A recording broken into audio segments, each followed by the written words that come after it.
is going on with Russell Brand? It's generally not considered healthy for a person to so drastically change their deep-seated values over the course of what seems like a couple of months. Russell Brand went from possibly communist, definitely leftist, spiritual but not religious, yoga-loving vegan,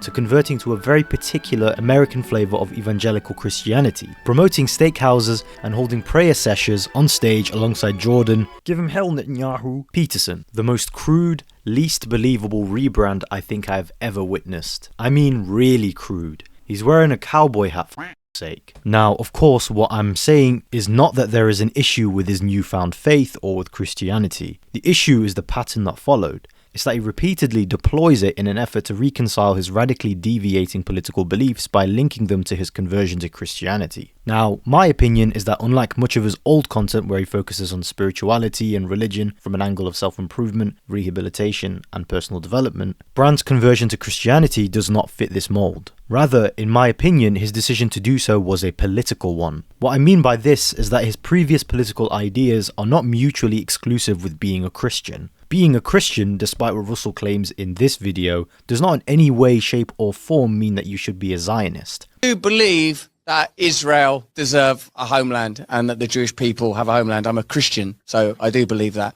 I also believe that war and violence is wrong. Christianity has nothing to do with Zionism. Of course, neither does Judaism. Russell, in his unholy mania, conveniently forgets the plight of Palestinian Christians who, alongside their Muslim brothers and sisters, are being genocided and displaced by Israel. And this is what I mean when I say Russell has converted to a very specific, all-American flavour of Christianity, or more specifically, the evangelical wing of American Protestantism, of which the contemporary movement of Christian Zionism was birthed. The leaders and figures which represent the Christian Zionist bloc are today's most powerful and radical supporters of Israel you'll ever come across. We pray for the IDF that you give them favor to crush the enemies of God. We pray for the Prime Minister, Benjamin Netanyahu, that you give him the wisdom of Solomon in guiding Israel to victory over this tyranny. In fact, the reality of the powerful influence of the Zionist Christian lobby in America is the reason why you'll often see Israeli Prime Minister Netanyahu, not a Christian to be clear, quoting and interpreting New Testament verses to please this very fanatic movement, which believes strongly in the necessity of supporting the Zionist Jewish colonization of the Holy Land in order to usher in the end times. Anyway, if Russell's conversion was to do with personal faith, then why on earth was it accompanied by such radical shifts on political issues such as the genocide in Gaza? In fact, not long after Israel started in their genocide in late 2023, Brand actually referred to it himself as a genocide. The weekend. At least my national security advisor told me. A geriatric with a gelato discussing a genocide. Is this image, the way that news is conveyed today, appropriate for all of us wherever you stand on the issues in the Middle East now? Does changing religions redefine one's parameters for what one would consider to be crimes against humanity? I mean, he clearly thought Israel's crimes were horrible enough to be considered a genocide at the time, otherwise why would he have used the word? Again, that's because it probably has nothing to do with personal faith, or using his faith to better his worldview, clearly. That's because Russell probably isn't really an evangelical fanatic, as much as he wants to depict himself as one, because his defining conversion was not to Christianity, but his conversion to Zionism.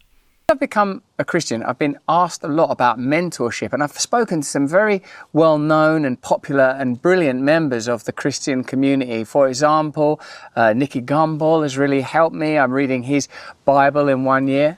I was at a lunch and I found myself seated next to the Israeli ambassador, Daniel Taub. And we had an amazing lunch and conversation, and we struck up a friendship. Here, Brand refers to Tommy Robinson's goons as a so-called grassroots movement. Let's be clear, there is absolutely nothing grassroots about Mossad agent Stephen Yaxley Lennon or his movement or his instigation of race riots which targeted ethnic minorities at the behest of the Israeli state. Aside from his shameless U-turn on Palestine, he has U-turned from being, by all means, a pretty passionate advocate for progressive issues. The The Sun, Halal secret of Pizza Express. Why is The Sun for 2 consecutive days doing racist news? Pizza Express is serving only halal chicken without telling customers. Oh, can't you kill it in the traditional English way, which is just to get a little chicken like that, pull it into your heart and then just sing Spandau Ballet songs at it till it does. So true, funny how it seems. Dedicating entire Trews episodes to discussing problems such as racism and Islamophobia. I can afford my rent and I'm prepared to stand up for people that can't. It's been lovely talking to you. David Cameron isn't. Lisa Russell Brand's actually standing up regardless of how big his house is and coming down. See, the thing is, Brand's anti-establishment rhetoric and appeal has always been there, except it was somewhat real. As is characteristic of right-wing populists, he carries the veneer of anti-establishmentarianism, all the bells and whistles, but never anything of substance. He once loathed figures such as Nigel Farage, castigating him in the strongest terms as part of the elite that scapegoats immigrants and the disabled as being responsible for Britain's woes. But this man is not a cartoon character. He ain't Del Boy, he ain't Arthur Daly, he is a pound shop Enoch Powell, and we gotta watch him. He now seems to view him and figures like him across the pond as some kind of vanguard against globalism. It genuinely baffles the mind. Then there's the bizarre sequence of events that preceded Russell Brand's hasty rebrand. While Russell is now almost completely divorced from what made him so popular as a political YouTuber over the past 10 years, it all happened relatively quickly, after allegations against Russell were published and made the news in a big way. As of the time of this video, the cases are still ongoing, but Brand left the UK and now resides in the US, and even attended Trump's inauguration and is even set to receive a special award, the Global Defender of Freedom Award at the Celebrate American Exceptionalism 2025 Gala at Mar-a-Lago. The speed at which Russell was rebranded begs the question, what have they got on him and how did he end up in the arms of the Zionists and the Ben Shapiro right? What do you think?